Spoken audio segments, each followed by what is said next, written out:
ಇಟ್ಕೊಳ್ತೀವಿ ಇಟ್ಕೊಳ್ತೀವಿ, ಆದರೆ ಈ ತ್ರಿಶೂಲ್ ಮಾತ್ರ ನಿಮ್ಮ ವ್ಯಾನಿಟಿ ಬ್ಯಾಗ್ ಇಟ್ಕೊಳ್ಳಿ. ಯಾವನೇ ಅತ್ಯಾಚಾರಿ, ಯಾವನೇ ನಿಮಗೆ ಚುನಾಯಿಸಿದ್ರೆ, ಯಾವನೇ ನಿಮಗೆ ಅಪಹರಣ ಮಾಡಕ್ ಬಂದ್ರೆ, ಲವ್ ಜಿಹಾದಲ್ಲಿ ತೊಡಗಿಸ ಬಂದ್ರೆ ಇದು ಚುಚ್ಚಿ. ನಿಮ್ಮ ಸ್ವರಕ್ಷಣೆ ಇವತ್ತು ನೀವೇ ಮಾಡ್ಕೊಳ್ಬೇಕು. ಕೋರ್ಟ್ ಮಾಡುವುದಿಲ್ಲ, ಪೊಲೀಸರು ಮಾಡುವುದಿಲ್ಲ, ಸರ್ಕಾರಿ ಯಂತ್ರ ಮಾಡುವುದಿಲ್ಲ, ಇನ್ನು ರಾಜಕೀಯದವರಂತೂ ಮಾಡುವುದಿಲ್ಲ.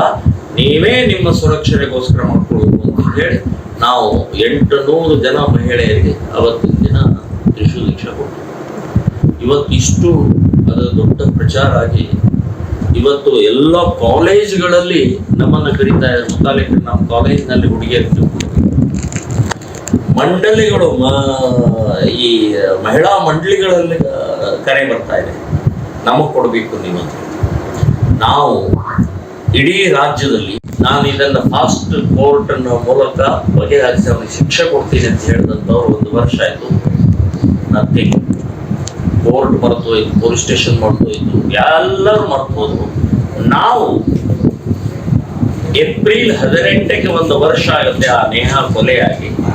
ಅವತ್ತಿನ ದಿನ 1,000 ಮಹಿಳೆಯರಿಗೆ ನಾವು ತ್ರಿಶೂಲ್ ದೀಕ್ಷಾ ಅಂತ ಹೇಳಿ ಡಿಕ್ಲೇರ್ ಮಾಡಿದ್ವಿ.